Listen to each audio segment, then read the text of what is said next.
Hello hi friends, welcome to mister Patel kit cooking blogs. ఈరోజు మన recipe వచ్చేసి రవ్వ దోశ. ఒక కప్పు బొంబాయి రవ్వ, ఒక కప్పు మైదా కలిపి పెట్టుకున్న పిండిలో కొన్ని పచ్చిమిర్చి, కొన్ని టమాటా, కొత్తిమీర, ఆనియన్, కరివేపాకు. చలో ఇప్పుడు కలిపిన పిండిలో ఇవన్నీ వేసుకోండి.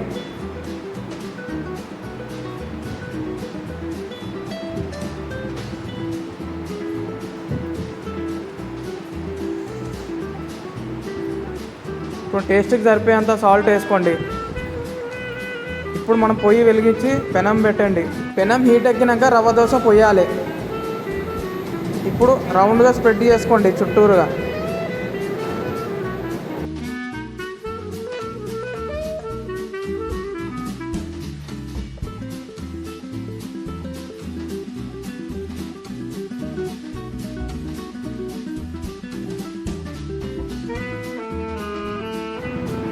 ఇప్పుడు కొంచెం ఆయిల్ వేసుకోవాలి.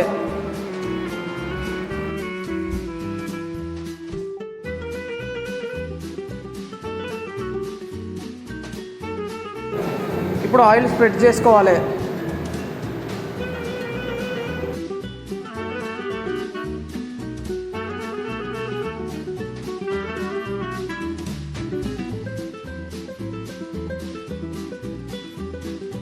ఇప్పుడు తీసి రివర్స్ వేసుకోండి.